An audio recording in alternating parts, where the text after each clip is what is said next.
Start. अध्यक्ष महोदय, आज सदन के सामने जो बाढ़ और चक्रवात के बारे में हम लोग बहस कर रहे हैं, वह निश्चित रूप से देश के सामने एक महत्वपूर्ण सवाल है। विराम। उड़ीसा, बंगाल, आंध्र प्रदेश, बिहार आदि सभी जगह बाढ़ आई है, लेकिन यह उड़ीसा की बाढ़ की विशेषता है कि वहां पर बाढ़ के साथ चक्रवात भी हुआ।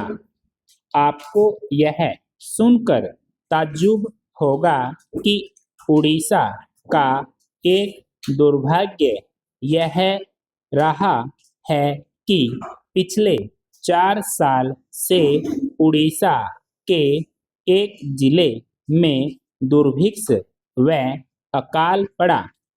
उसके बाद सन 1967 में कटक जिले में चक्रवात आया।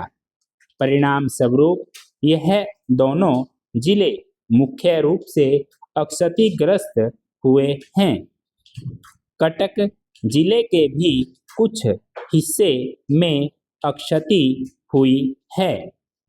मेरा यह सरकार के खिलाफ आरोप है कि मेरे चुनाव क्षेत्र में पुरी जिले में 26 तारीख को जब चक्रवात हुआ तो आपको यह जानकर ताज्जुब होगा कि उसके बारे में मैंने प्रधानमंत्री जी को चिट्ठी लिखी और मैंने उनसे आग्रह किया कि वह खुद वहां पर जाएं या कुछ मंत्रियों को भेजें, लेकिन वह तत्काल वहां पर नहीं गए।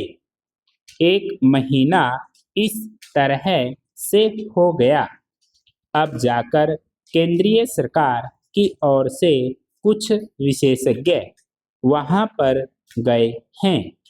स्थिति की भयंकरता का अनुमान आप इसी से लगा सकते हैं कि कोई 13 लाख लोग बेघर बार हुए हैं और करीब करीब 4,88,000 एकड़ जमीन पूरे धान की फसल, जो कि एकमात्र वहां की फसल है, वह सब खत्म हो गई है।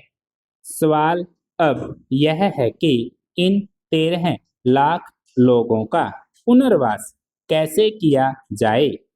मेरा पहला सुझाव यह है कि वहां राहत कार्य के लिए राशन मुफ्त दिया जाए और तब तक दिया जाए जब तक वहां और कोई इंतजाम नहीं हो जाता।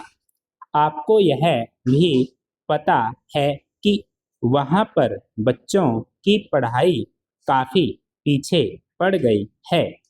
हाई स्कूल और प्राथमिक स्कूल गिर चुके हैं, इसलिए वहां के बच्चों की फीस माफ की जाए और परीक्षाएं कुछ समय के लिए स्थगित की जाएं।